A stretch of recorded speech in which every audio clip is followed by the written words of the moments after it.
400 साल पुराने नाले के लिए रिटायर्ड फौजी की लड़ाई। जी हां, छपरा में इन दिनों खनुआ नाले पर प्रशासन का बुलडोजर चल रहा है।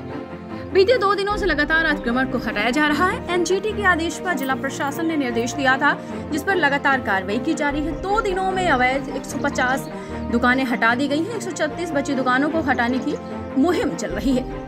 अवैध अतिक्रमण के खिलाफ retired wing commander BNP Singh साल 2015 के बाद से ही एनजीटी न्यायालय में लड़ाई लड़ रहे हैं। साल 2017 में अवैध अतिक्रमण को हटाने का ऑर्डर आया था। वही ऑर्डर आने के 6 साल बाद दुकानों पर बुलडोजर चलना शुरू हो गया है। आपको बताते चले, उन्होंने कहा है, बीपीएन सिंह ने बताया कि मूल रूप से छपरा का मैं रहने वाला हूं। नौकरी से रिटायर्ड के बाद 2015 में लंबे समय के बाद बिहार पहुंचा। बाहर निकला तो देखा कि तेज बारिश के कारण पूरे शहर में जल जमाव हो गया है। लगातार छपरा आने के बाद जल जमाव की समस्या सामने आती रही, जिसके बाद मैंने छपरा को जल जमाव मुक्त करने का प्रयास किया। लंबे समय तक कागजात और जानकारी इकट्ठा करते हुए जल जमाव पर फोकस किया।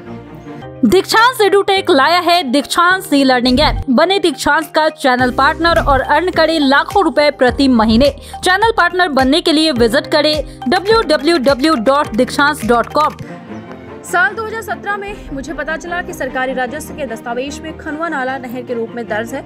इसके ऊपर सैकड़ों की संख्या में अवैध रूप से दुकानों का निर्माण हुआ है, जिसके चलते शहर में जल जमाव की समस्या पैदा हो गई है। सभी कागजात को इकट्ठा करने के बाद मैं एनजीटी न्यायालय गया और न्यायालय ने 2017 में खनुआ नाले पर बनी सभी दुकानों को हटाने का आदेश दे दिया। सिंह ने बताया है कि एनजीटी न्यायालय द्वारा आदेश के पहले से ही कई तरह की अड़चनें आई। 286 दुकानों को चिन्हित कर खनुआ से हटाने की बात को लेकर लोग मजाक बनाते रहे।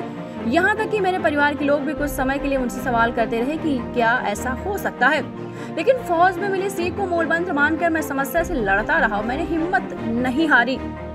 सरकार के दस्तावेज में खनुआ नाला नहर के रूप में अंकित है। खनुआ नहर पर नगर निगम का कोई स्वामित्व नहीं है। बावजूद इसके गलत तरीके से खनुआ नाले को ढककर इसके ऊपर अवैध निर्माण कराया गया। दस्तावेज के अनुसार तत्कालीन एसटीओ ने लिखा है कि यह नगर निगम की जमीन नहीं है। बावजूद इसके तत्कालीन डीएम द्वारा गलत तरीके से निर्माण की अनुमति दी गई।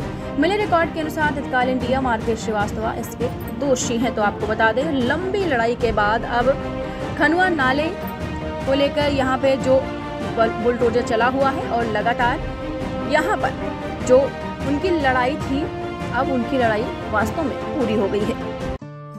दीक्षांत एडुटेक लाया है दीक्षांत डिजिटल क्लास। दीक्षांत डिजिटल क्लास का उपयोग कर छात्र बना सकते हैं पढ़ाई को बेहद आसान और मजेदार। दीक्षांत डिजिटल क्लास को स्कूल में बैठकर देखना है तो पेन ड्राइव और स्मार्ट टीवी बनेगा सही माध्यम।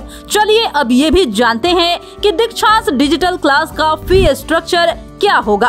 नर्सरी से लेकर यूकेजी के लिए 7,000, नर्सरी से लेकर दूसरी कक्षा के लिए 12,000, नर्सरी से लेकर 5वीं तक के लिए 18,000, नर्सरी से लेकर 8वीं तक के लिए 24,000, नर्सरी से लेकर 10वीं तक के लिए 30,000।